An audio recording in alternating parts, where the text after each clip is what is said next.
La voie royale, chapitre 10. L'honneur, une allée pavée de dalles d'or. La noblesse grandit dans une terre honorée. C'est une affaire de famille. Les parents de ma mère sont d'origine espagnole et j'ai passé beaucoup de temps avec eux, étant enfant. L'honneur faisait partie intégrante de notre culture. Mon grand-père et ma grand-mère étaient les membres les plus âgés de notre famille. Dans toutes les réunions où ils se trouvaient, c'étaient les personnes les plus respectées et les meilleures places dans la maison leur étaient toujours réservées. Si l'un des enfants s'installait à leur place, le reste de la famille faisait les gros yeux, comme pour dire « Tu ne peux être impoli à ce point ». Ils étaient servis en premier et nous leur parlions avec respect, en toute occasion, que nous soyons d'accord avec eux ou pas. Nous ouvrions les portes devant les dames et leur cédions nos places. Je ne me souviens pas que l'on ait quelquefois dit d'honorer les gens, mais la culture familiale me l'avait montré. L'honneur est une valeur qui se perd dans notre pays. Ce fait m'a été rappelé lors d'un séminaire que je dirigeais à l'école des ministres de Bethel. Il y avait environ 120 étudiants présents ce week-end. Tard dans la soirée, plusieurs d'entre eux s'étaient approchés de mon bureau et commençaient à me poser des questions. En quelques minutes, il y eut un groupe d'une trentaine d'étudiants groupés autour de mon bureau pendant que je leur racontais des histoires de guerre. Ils essayaient tous de participer et les échanges de propos étaient très bruyants. Un jeune homme était assis sur le banc à côté de moi. Plus tard, une femme d'un certain âge arriva. Ne trouvant pas de place, elle se tint debout, derrière moi, pour suivre la conversation. Je dis au jeune homme assis à côté de moi, « S'il te plaît, donne ta place à Julie. » Il me répondit, « Mais j'étais ici le premier. » »« C'est une femme, lui dis-je, et je veux que tu lui cèdes ta place. » Il y eut une situation tendue pendant un moment, puis il se leva et lui donna sa place.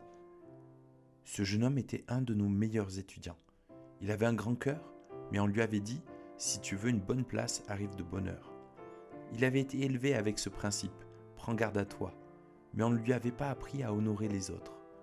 Penser que quelqu'un d'autre puisse être au-dessus de lui et penser à honorer ne faisait pas partie de son programme. Ce que je lui partageais n'éveillait aucun écho en lui. Ce jeune homme n'est pas le seul à agir ainsi. L'honneur est quelque chose que nous avons rayé de notre culture. Il se peut que beaucoup d'entre vous aient des difficultés avec ce chapitre, tout comme ce jeune homme qui ne voulait pas donner sa place.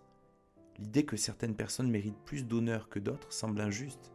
Cependant, dans le royaume de Dieu, les façons de penser sont totalement différentes. C'est difficile de lire la Bible sans être confronté à une culture de soumission aux autorités, avec des gens à honorer plus que d'autres. L'honneur crée un lien entre les générations. La notion d'honneur a disparu de l'Église depuis si longtemps que nous pouvons déshonorer des gens quand nous exerçons notre ministère sans même nous en rendre compte. Cela est devenu très clair dans mon esprit il y a quelques années. Pendant une période de 12 mois, nous avons eu 5 orateurs différents qui sont venus à l'église de Bethel et qui ont prêché en disant que le réveil partirait de chez les jeunes. J'ai été troublé quand j'ai entendu ce message pour la première fois. J'ai eu de la peine, mais je ne pouvais pas discerner ce qui n'allait pas. Comme la fin de l'année approchait, un 5e prédicateur a prêché sur le même sujet. J'ai été bouleversé et je suis sorti de l'église en pleurant. Je ne recommanderais pas au pasteur d'agir comme moi. Rentré à la maison, je me suis allongé par terre et j'ai pleuré. Je ne comprenais toujours pas ce qui n'allait pas. Aussi, ai-je demandé à Dieu pourquoi j'agissais ainsi. Le Seigneur m'a répondu, « Le réveil ne viendra pas des jeunes, mais d'une génération, jeunes et vieux confondus. » Il m'a remis en mémoire le passage d'Actes qui dit « Dans les derniers jours, dit Dieu, je répandrai de mon esprit sur toute chair. Vos fils et vos filles prophétiseront, vos jeunes auront des visions et vos vieillards des songes. » Actes chapitre 2, verset 17. Remarquez que le réveil n'a pas de genre, n'appartient pas à une génération ou une classe sociale. Dieu a continué de me montrer que chaque fois que ce message sur la jeunesse était prêché, on disait aux gens d'un certain âge et aux gens âgés qu'ils ne faisaient plus le poids et qu'ils étaient inutiles. Il m'a aussi dit que le diable savait qu'il ne pouvait arrêter un réveil qui toucherait le monde entier en s'y opposant. Alors, il essayait de maudire la terre en séparant les générations. prophète Malachie a annoncé ce réveil il y a longtemps. Il a prononcé ces paroles prophétiques sur ces derniers jours. Voici moi-même, je vous enverrai le prophète Élie avant la venue du jour de l'Éternel, jour grand et redoutable. Il ramènera le cœur des pères à leurs fils et le cœur des fils à leurs pères, de peur que je ne vienne frapper le pays d'interdit. Malachie chapitre 3, versets 23 et 24. Ce passage explique clairement que quand les générations se serrent les coudes, les malédictions prononcées sur notre terre sont brisées. Le Seigneur m'a aussi expliqué que le principe de la puissance de l'air a influencé cette pensée moderne qui valorise les jeunes au détriment des plus âgés. Cela est fait de façon à déshonorer les anciens. Il m'a aussi dit que la Bible enseigne d'honorer et de respecter les anciens, mais que notre culture leur enlève tout crédit. J'ai commencé à comprendre que cet esprit tordu influençait certains prédicateurs et qu'ils jouaient en plein dans la cour du fourchu. Cette constatation a été renforcée par une vision que j'ai eue. Dans cette vision, je voyais 2 jeunes filles se tenant debout en présence de leur père, dans plusieurs situations différentes. Chaque fois que leur père les rencontrait, il disait à l'une des filles qu'elle était belle. Mais il ne disait rien à l'autre. La deuxième jeune fille souffrait beaucoup du manque d'affection de son père, et cela détruisait sa vie. J'ai commencé à comprendre pourquoi cette mise en valeur des jeunes au cours des 5 prédications dans notre église, en présence des autres générations, m'avait fait tant de peine. J'ai aussi réalisé les dégâts que de telles paroles pouvaient faire, surtout si c'est dit de façon répétitive. L'honneur rendu aux autres les met en valeur. L'honneur rendu est une des plus grandes qualités de la noblesse dans la Bible. Quand les attributs de la royauté sont en nous, il en découle naturellement une conduite honorable. Nous honorons tous les hommes, non pas en fonction de leur mérite, mais parce que nous sommes d'adorables citoyens du roi. Quand nous entrons dans notre appel royal, notre conduite n'est plus déterminée par notre milieu terrestre, mais par le milieu éternel qui est en nous. Chaque fois que nous traitons les gens avec honneur, même s'ils refusent de nous honorer, nous montrons que notre échelle de valeur n'est pas en fonction des gens qui nous entourent. Nous n'honorons pas les gens parce qu'ils en sont dignes, nous honorons les gens parce que nous avons le sens de l'honneur.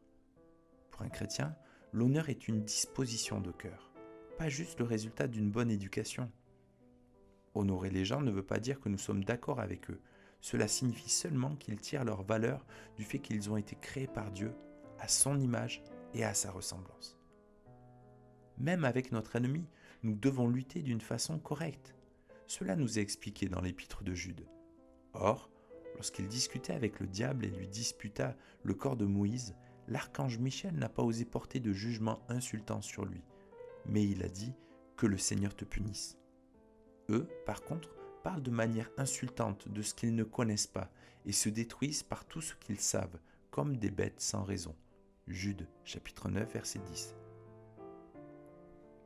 Si quelqu'un mérite bien de ne pas être honoré, c'est le diable. Mais l'archange Michel ne traite pas son pire ennemi avec mépris quand il se bat avec lui. C'est ainsi que nous devons traiter nos ennemis, qu'ils soient en chair et en os ou spirituels. La guerre en Irak donne une illustration de ce principe. Quand nous avons appris que plusieurs prisonniers de guerre irakiens avaient été maltraités, cela nous a choqués. En tant qu'Américains, nous ne pouvions tolérer une conduite aussi scandaleuse. Si ces mêmes terroristes irakiens avaient été tués pendant la bataille, les citoyens des États-Unis auraient été beaucoup moins scandalisés. Nous savons aussi que lorsque nos soldats sont faits prisonniers, ils les torturent et les décapitent. Alors, est-ce que c'est mal pour nous de les torturer ? La réponse est simple. Nous voulons traiter nos ennemis avec respect, non parce qu'ils en sont dignes, mais parce que nous le sommes. C'est le sentiment de tous les gens qui savent ce qu'est l'honneur et le respect de soi-même. Quand l'honneur fait défaut à l'équipe dirigeante. Dans Exode chapitre 20 verset 12, il est écrit « Honore ton père et ta mère, afin que tes jours soient prolongés sur la terre que l'Éternel ton Dieu te donne. » Il est important de souligner le rapport entre la durée de vie et l'honneur. L'honneur trace une avenue sur laquelle la vie se déplace et c'est une clé qui ouvre et aide à développer une culture royale. Quand nous honorons les autres, nous reconnaissons leur autorité et respectons leur position. Honorer, c'est faire preuve d'humilité. L'humilité voit dans le monde invisible, discerne et apprécie la nature d'une personne, selon les critères du royaume de Dieu. L'honneur est la pierre angulaire d'une civilisation puissante et il supprime tout besoin de contrôle. La mise en pratique du code d'honneur apporte l'ordre, respecte la dignité des autres et enlève la peur de la punition. Stimulé par l'honneur, l'ordre prend de la force. S'il est maintenu par la peur, il suscite un contrôle permanent. Si nous analysons les conséquences négatives d'une civilisation où les gens n'honorent pas les autres dans leur cœur, nous découvrirons que le désordre et le chaos ne vont pas tarder à se développer. Soit les gens obéissent à leur chef parce qu'ils craignent ce qui pourrait arriver s'ils ne le font pas, ou ils font ce qu'on leur demande parce que dans leur cœur, ils ont de l'honneur pour les autres et ils respectent ceux qui ont autorité sur eux. Quand cette notion s'érode, l'esprit de mort a une porte grande ouverte. La lente destruction de ce qu'est l'honneur dans notre culture n'a pas seulement causé un manque de respect pour l'équipe dirigeante de notre pays, mais elle a aussi changé la façon de diriger l'Église. Durant ces dernières 50 années, l'Amérique a fait l'expérience d'un tremblement de terre qui a ébranlé les fondations de notre pays et qui a radicalement modifié la classe gouvernante de notre pays. Ce déplacement de culture a une portée qui va loin. Il s'étend de la famille américaine à la Maison-Blanche, du monde des affaires au corps de Christ. Durant ces 5 dernières décades, nous avons découvert que ceux en qui nous avions le plus confiance avaient menti, triché et nous avaient dérobé des vies en les attirant dans une inconvenable immoralité. En même temps, la moralité de nos familles s'est passablement dégradée. Le résultat est que notre génération est celle où le manque de pères est le plus grand de toute l'histoire du monde. Ces choses se sont ajoutées à une culture qui manifeste un manque de respect envers toute autorité. Changeons de structure. Certains ont abusé de leur autorité, d'où un manque de confiance. Il en découle que beaucoup d'églises ont changé la structure de leur administration au lieu de s'occuper du cœur de leurs dirigeants. Durant ces dernières années, la plupart des églises ont changé la table rectangulaire du conseil d'administration en table ronde. La table rectangulaire est le symbole d'une structure avec un chef que l'on honore, alors que la table ronde est le symbole d'une structure où les dires de chaque personne sont de valeur égale pour la direction de l'Église. Avec une table ronde, l'équipe dirigeante de l'Église, le gouvernement de Dieu, a été remplacée par des comités. Ces comités jugent que tous sont égaux. Ainsi, il est impossible de distinguer les appels des uns et des autres et de discerner les onctions qui reposent sur leur leader. Je tiens à préciser que je ne suis pas contre les comités d'église. Toutefois, je suis contre ces méthodes qui, par peur que les chefs ne les trompent, déshonorent leurs anciens en les privant de leur place d'honneur. Je crois sincèrement qu'en Christ, nous avons tous un son de voix égal, mais nous n'avons pas un vote de valeur égale. Autour d'une table ronde, l'équipe dirigeante insiste sur le fait que c'est l'égalité qui prime avant tout. On règle les problèmes de cœur en leur enlevant la possibilité de se manifester. Un changement de structure ne touche jamais la racine du problème, c'est juste une autre forme de contrôle. C'est pourquoi, de quelque forme que soit la structure dirigeante, il y aura des abus. Quand nous refondons une structure pour assurer nos cœurs, l'antidote est souvent pire que le poison. Dans le premier livre de Samuel, chapitre 8, les anciens d'Israël ont changé la forme de leur gouvernement, au lieu de s'occuper des problèmes cachés au fond de leur cœur. Les anciens se souvenaient des problèmes qu'ils avaient eus avec les méchants fils d'Élie. Élie était le juge qui gouvernait Israël avant Samuel. À cette période de l'histoire, Élie et ses fils étaient morts depuis longtemps, et Samuel, qui avait remplacé Élie en tant que juge, est sur le point de mourir. Aussi, il appelle ses 2 fils pour diriger Israël. Le problème est que les 2 fils de Samuel sont aussi méchants garçons. Les anciens ont eu un sentiment de déjà-vu. Ils ne voulaient pas que des gens méchants les dirigent. Aussi demandent-ils un roi à la place d'un juge. À première vue, considérant leur raisonnement, leur demande paraît justifiée. La réponse de Dieu est des plus surprenantes. Il dit à Samuel, « Ce n'est pas toi qu'ils rejettent, c'est moi qu'ils rejettent pour que je ne règne plus sur eux. » 1 Samuel chapitre 8 verset 7. Dieu a-t-il dit qu'il se moquait de la méchanceté des fils de Samuel et qu'il leur donnait quand même la permission de gouverner Israël maintenant? Dieu n'a pas dit cela. Dieu a été furieux qu'ils veuillent changer de forme de gouvernement au lieu de régler les problèmes de leur cœur. Les fils de Samuel méritaient d'être mis en face de leur méchanceté. Samuel et les anciens auraient dû les chasser de leur poste au lieu de changer totalement le système gouvernemental. Cela aurait évité le conflit causé par ce désir de changement. Le mouvement des bergers est probablement un des exemples récents des plus dramatiques de l'autorité abusive exercée dans l'Église. La cause des abus fut que l'on donna aux frères aînés la place de père. Rappelez-vous l'attitude du frère aîné dans l'histoire du fils prodigue dont nous avons parlé plus haut dans ce livre. Tu as tué le veau gras pour lui, mais tu ne m'as même pas donné un chevreau. Son père a répondu, j'ai tué le veau gras pour lui, mais tout ce que j'ai est à toi. Luc chapitre 15, versets 11 à 32. Beaucoup de responsables dans les églises sont comme le fils aîné dans la parole du fils prodigue. Ils croient des mensonges dits sur eux-mêmes, sur le père et sur leurs frères. En conséquence, ils se comparent aux gens qu'ils sont supposés diriger. Ayant toujours une mentalité de pauvre, leur insécurité génère un besoin aigu de renforcer leur domination sur leurs fils, plutôt que de les faire grandir dans la foi. Les véritables pères honorent leurs fils et désirent leur prospérité et veulent les voir progresser. Cette attitude de fils aîné a été la cause de l'échec de ce mouvement des bergers. Les leaders de ce mouvement ont enseigné de bons principes, mais ceux qui recevaient l'enseignement étaient jaloux et ne se sentaient pas en sécurité. Beaucoup ont refusé de voir que le problème ne résidait pas dans l'enseignement, mais dans une mauvaise mise en pratique des principes reçus, et cela a révélé des problèmes non réglés dans le cœur des responsables. Il y avait d'autres problèmes dans ce mouvement, mais les problèmes majeurs découlaient de cet abus de pouvoir.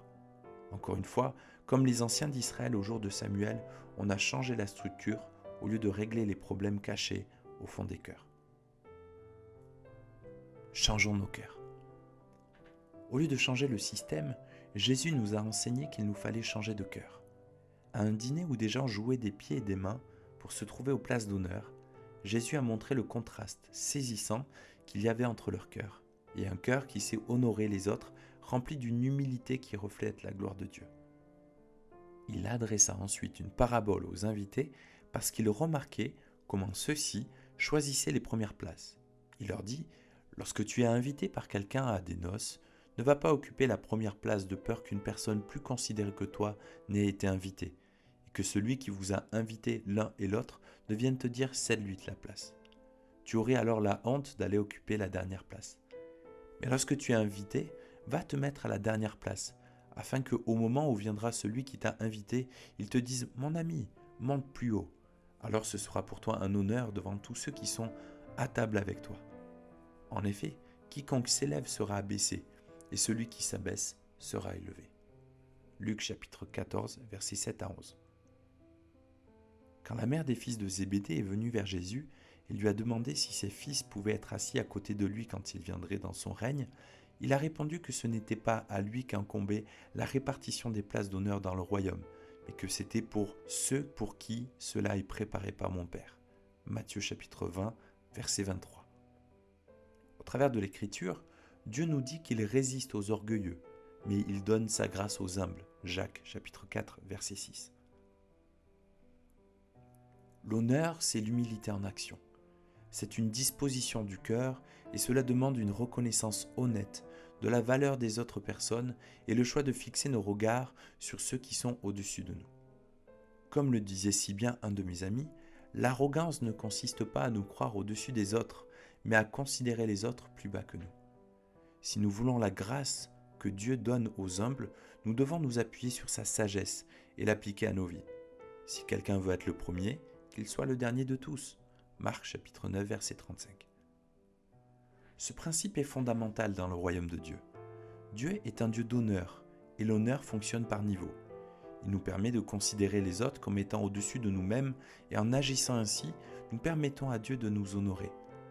C'est parce que Jésus désire nous honorer qu'il nous apprend à nous humilier et à montrer aux autres combien nous les honorons. C'est pour cette raison que quand la mère de Jacques et de Jean a demandé que ses filles soient honorées, Jésus ne lui a pas dit « Oh, tout le monde se tient à une distance identique de moi dans le ciel ».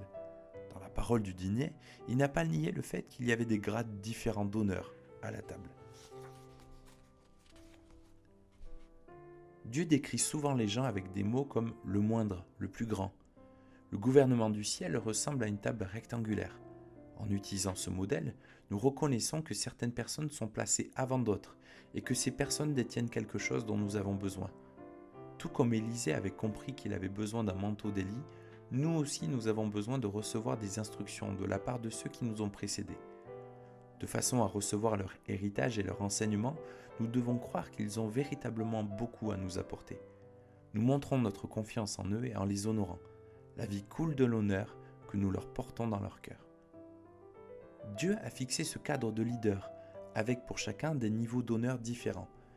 Parce que, comme je l'ai dit précédemment, l'honneur rend accessible la vie abondante du royaume.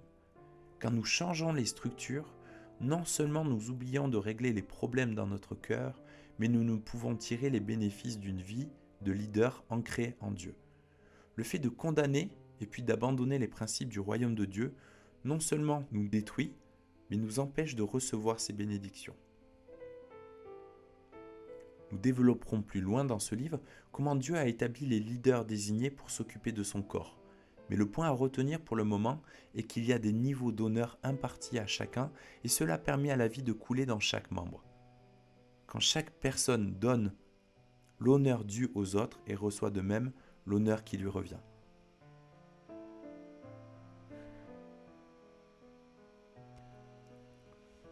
Comment entretenir une culture royale ? Puisque l'honneur est une source importante de vie, nous avons besoin de susciter en nous et autour de nous une attitude qui favorise son développement. La noblesse grandit dans le terrain de l'honneur. Apprendre à nous honorer les uns les autres est vital pour nous aider dans notre croissance dans la vie de Dieu. Une pauvre femme nous a montré combien la manifestation de l'honneur peut être extravagante quand elle a brisé un vase d'albâtre et qu'elle a répandu un parfum de grand prix sur la tête de Jésus. Les disciples étaient outrés. Ils ont dit « On aurait pu vendre ce parfum très cher et en donner le prix aux autres. » Matthieu chapitre 26, verset 9. Jésus leur rappelle qu'ils ont toujours les pauvres avec eux, mais que lui va bientôt les quitter. Jésus a exprimé une pensée profonde au sujet de cette femme. Il a dit « En vérité, je vous le dis, partout où cette bonne nouvelle sera prêchée, dans le monde entier, on racontera aussi en mémoire de cette femme ce qu'elle a fait. » Les pauvres savent donner quand il y a une nécessité, mais donner à ceux qui n'ont pas besoin leur semble du gaspillage. Jésus était clair en disant que la royauté a un système de valeurs complètement différent. Les princes donnent aux gens pour les honorer et ils donnent aussi aux nécessiteux. Ce code d'honneur est appliqué chaque fois que nous adorons Dieu. Nous ne l'adorons pas parce qu'il a besoin que nous l'encouragions ou parce qu'il attend quelque chose de notre part. Même s'il mérite notre louange et notre adoration, nous l'adorons parce que nous l'honorons et nous lui offrons une louange dont il n'a pas besoin. De la même façon, quand les rois, les présidents et les premiers ministres se font des cadeaux les uns aux autres, c'est intentionnellement qu'ils s'abstiennent de donner un cadeau utile.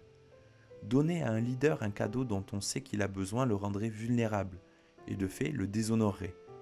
En d'autres termes, quand nous donnons à un leader quelque chose de nécessaire, nous exprimons que nous avons découvert un manque dans sa vie.